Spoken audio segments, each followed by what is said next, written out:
سمعت كتير عن ناس أول ما بتدخل الجامعة بيشتركوا في student activities، بس انت مش عارف هي ممكن تضيف ليك ايه أو خايف تضيع وقتك. احنا تيم 180 درجة هنا علشان نطمنك ونجاوبك على كل أسئلتك، عشان في الفيديو ده هنسأل ناس من 180 درجة سواء لسه في التيم أو متخرجين، ونعرف تجربتهم وليه لسه معانا وبيشاركونا في كل حاجة التيم بيعملها وبيفتخروا انهم جزء من العيلة دي. فتعالوا نعرف منهم أكتر. ممكن تعرفنا عن نفسك؟ أنا ملك، سنة تالتة كلية حاسبات جامعة القاهرة، كوميتي PRN FR. اوكي، انا محمد عمرو، دخلت تيم 2018. كنت SMM ممبر، وكنت جامعه حلوان، واتخرجت 2022. أنا اسمي معتز أحمد، في سنة تالتة حاسبات ومعلومات في أكاديمية أخبار اليوم، وفي كوميتي التكنيكال دخلت في ريكروت 24. أنا محمد كامل، سنة تانية حاسبات ومعلومات، جامعة AI، في جرافيك ديزاين كوميتي. دخلت التيم في ريكروت 24. ماشي، انا عمر محمود، خريج دفعه 24، حاسبات القاهره. كنت في كوميتي الفيديو. ايه السبب اللي خلاك تدخل التيم؟ انا دخلت التيم عن طريق نيو ستيج 11.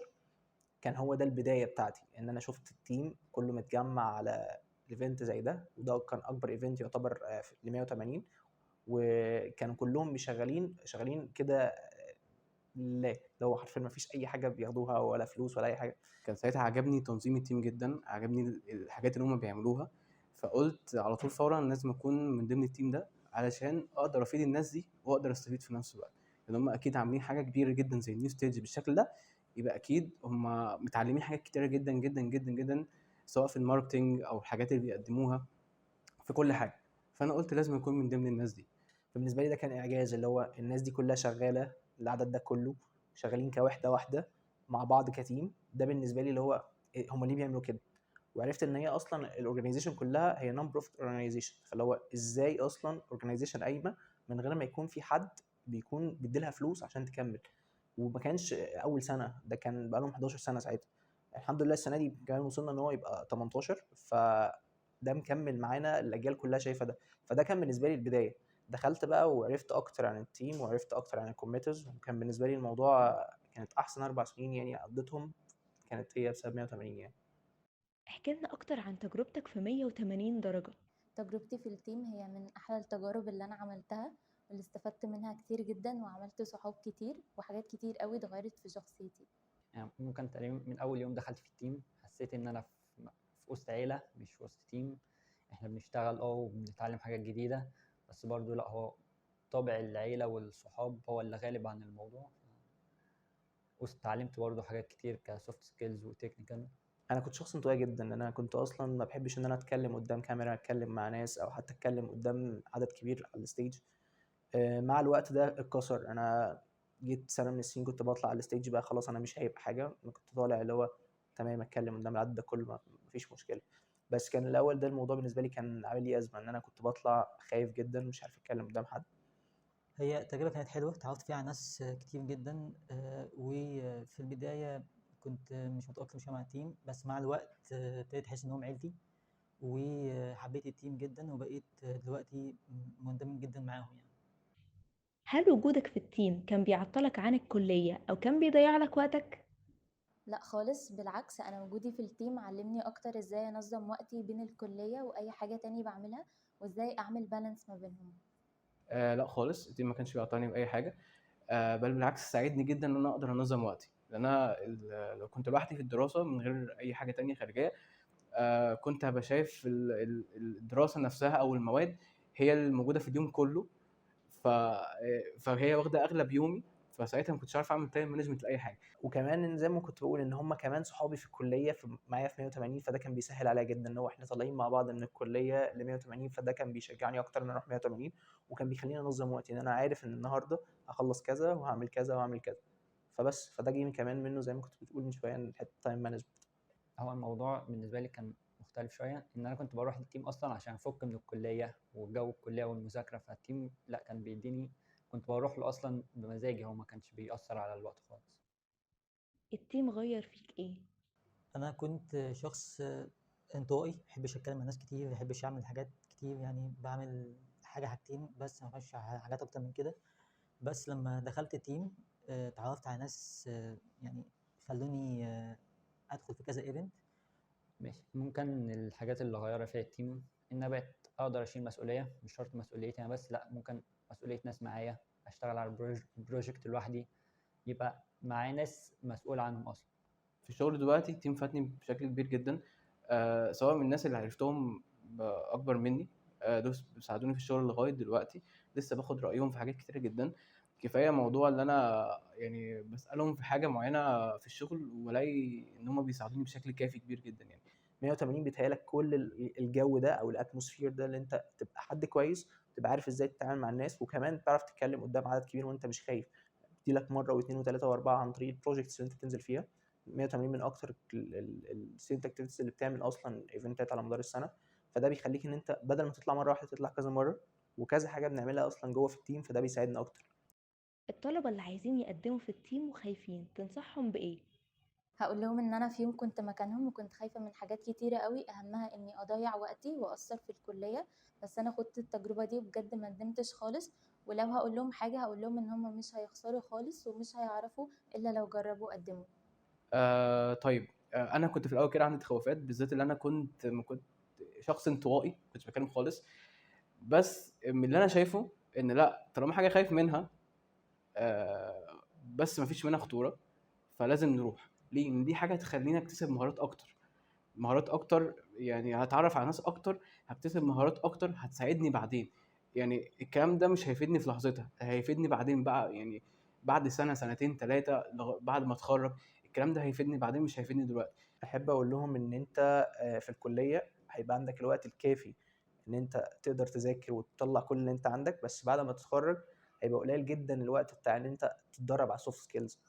الناس في سوق العمل محتاجه حد يكون جاهز في الاثنين، اي نعم، وممكن كمان يكون حد كتكنيكال يقول له تعالى احنا هنزودك في الحته دي او هنعلمك، بس لما يكون هو اصلا بيعرف يتكلم ويتواصل مع الناس. لكن انت لو مش بتعرف تتواصل مع الناس ومش بتعرف توصل اصلا فكرتك للناس، هو محدش هيقبلك. انت لازم تعرف توصل ده. اللي اتعلمته في 180 فادك ازاي في سوق العمل؟ دلوقتي اصلا انا بشوف ان كان لما انا دخلت الكليه في 2018 كان عندنا الوعي بتاع حاسبات ده ما كانش موجود زي دلوقتي. فكان ساعتها كلنا كنا همنا اكبر اللي هو ايه، احنا عايزين نعرف اصلا حاسبات دي إيه. دلوقتي الناس عارفه يعني ايه حاسبات، بس مش عارفه اهميه السوفت سكيلز. السوفت سكيلز مطلوبه جدا في سوق العمل، فسوق العمل محتاج ان حد يكون فاهم بيتكلم ازاي ويتعامل مع ناس ازاي، ويكون تيم ليدر في بعض الاوقات، ويكون بيعرف ينظم وقته. الحاجات دي كلها انت مش هتتعلمها غير لما تتحط في مواقف كتيره تعلمك ده. ف 180 هتضيف لك الحاجات دي كلها عن طريق كذا بوزيشن انت بتنزل فيه، كذا موقف بتتحط فيه اصلا، تبقى بتشوف نفسك انت تعرف تقيم نفسك في الحته دي ولا لا. ومع الوقت انت بتعلى في الحته دي، انت مش بس بتجربها مره واتنين وخلاص، لا انت مع الوقت بتعلى في الحاجات دي كلها وبتبقى احسن. فالسوفت سكيلز هي اكتر حاجه استفدت منها واكتر حاجه فادتني في سوق العمل عامه. والله التيم علمني حاجات كتيره جدا، سواء من سوفت سكيلز او حتى الناس اللي اتعرفت عليها. ان بالمناسبه الناس اللي اتعرفت عليها لغايه دلوقتي هم معايا في الشغل اصلا. يعني كل الاماكن اللي رحتها في الشغل حرفيا فيهم ناس، على الاقل واحد كان معايا في الشغل. فده لا، انت ما ينفعش تتحط في الزون دي، انت لازم تبقى بتطور من نفسك في حته ان انا اتكلم مع الناس، ابقى عارف اصلا اتواصل معاهم ازاي. في وقت من الاوقات هبقى انت تيم ليدر او مثلا مانجر. الحاجات دي كلها انت مش هتتعلمها في سوق العمل بس، لازم تبقى متعلمها قبل كده. ايه السبب اللي مخليك لسه مستمر في انك تشارك في 180 ومعاهم لحد دلوقتي؟ السبب اللي مخليني مستمرة في التيم لحد دلوقتي اني مش حاسة اني في ستودنت اكتيفيتي، انا حاسة اني وسط عيلة كبيرة. وبالعكس خالص انا مش بندم على اي حاجة بشارك فيها في التيم، انا بندم لو في اي حاجة في التيم انا مقدرتش اشارك فيها. طيب، بالنسبه لي التيم ما كانش فتره الاربع سنين وخلاص كده مع السلامه.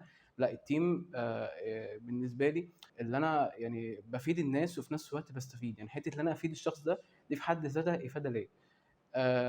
اللي انا مثلا بقيت خلاص عارف نصيحه معينه، بقيت انصحها الناس اللي اصغر مني زي الناس اللي كانوا اكبر مني بينصحوني. اللي انا ده يخليني ان انا اتعرف على الناس الجديده، ده يعمل كونكشنز اكتر، بالذات الكونكشنز بتاعتي، وفي نفس الوقت هم يتعرفوا عليا. فاللي هو انا بستفيد منهم وفي نفس الوقت هم بيستفيدوا مني برضه. ممكن تعرفنا عن الكوميتي بتاعك؟ الاس ام ام هي اختصار سوشيال ميديا ماركتنج. ببساطه احنا واجهه التيم عن طريق السوشيال ميديا. كل البلاتفورمز اللي موجوده 180 ليها بصمه فيها، ليها بصمه على كل البلاتفورمز دي. وده كمان بيفيد الطلبه بتاعتنا عن طريق ان هو لو دخل على اي بلاتفورم هيلاقي 180 بتنزل كونتنت بيعبر عن البلاتفورم دي. فمش هتلاقي مثلا كونتنت هو على بلاتفورم اي يعني فيسبوك او انستجرام مش هتلاقي نفس البوستز او تلاقي نفس الحاجه. فانت مع الوقت هتلاقي نفسك بتتعلم حاجات، سواء انت لو دخلت الاس ام ام يعني هتلاقي نفسك بتتعلم حاجات انت هتفيدك في سوق العمل لو انت كملت واحترفت الحته دي وبقيت اصلا شغال في الماركتنج، او لو انت كمان عايز تخلي ده اصلا يفيد 180 في الايفنتس بتاعتها. معظم الناس بتكون فاكرة ان كوميتي البي ار ان اف ار هي بس واجهة التيم، والكلام ده مش غلط، هو صح، بس الكوميتي اكتر من كده بكتير. هي اول حاجة بي ار ان اف ار اختار لبابليك ريليشنز اند فند ريزنج، والجزء ده من التيم بيكون مسؤول عن اي تعاملات خارجية بتخص التيم، وهو ده مفهوم البابليك ريليشنز. اما جزء الفند ريزنج هو ده المسؤول عن السبونسرز والبارتنرشيبس، وانه يدعم التيم ماديا خلال اي ايفنت. انا في كوميتي التكنيكال. التكنيكال بتعلمك حاجات كتير جدا ليها علاقه بالكمبيوتر ساينس، مثلا حاجات زي ان انت ازاي تعمل ويب سايت والسيرفر وحاجات كتير زي كده وموبايل ابلكيشن. فدايما انت بتلاقي نفسك سابق اللي معاك في الكليه، مش بس انت بتتعلم حاجات كتير، لا انت بتشتغل وعندك خبره في الشغل نفسه كتكنيكال. فانت بتتعلم حاجات ليها علاقه بالسوشيال ميديا، حاجات ليها علاقه بالماركتنج والتسويق، حاجات ليها علاقه اكتر كمان بان انت بتقنع اللي قدامك ان هو ازاي يجي حاجه زي كده او يفهم حاجات زي كده زي ما احنا بنعمل دلوقتي.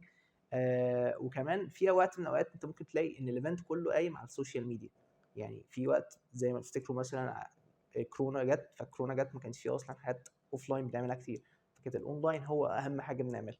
فالاونلاين هنا هو اللي فادنا ان انت اصلا بتعرف تعمل بوستس او بتعرف تعمل ماركتنج كامبين، فتقدر توصل للناس، تقدر تعمل اويرنس اصلا الايفنتس بتاعتك. كل ده بتتعلمه اصلا في السوشيال ميديا. كوميتي الفيديو هي مسؤوله عن اي فيديو بينزل على كل السوشيال ميديا بلاتفورمز، سواء بقى في فيسبوك، يوتيوب، لينكد ان، غيره.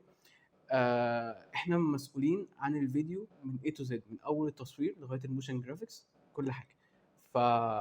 بنتعلم ازاي نعمل فيديو ونصور، بنستخدم تولز زي افتر افكت، بريمير. بنتعامل حتى مع تولز شويه من جرافيكس زي الستريتور، ازاي نعمل انتجريشن ده مع ده. ففي الاخر بيطلع من عندنا منتج اللي هو الفيديو كامل بشكل كامل، يعني في كل حاجه. كوميتي هي الجرافيك ديزاين، وفي الكوميتي دي بتتعلم ازاي تكون جرافيك ديزاينر وتعمل ديزاين لبوست او ديكوريشن زي مثلا شفناها في نيو ستيج 18.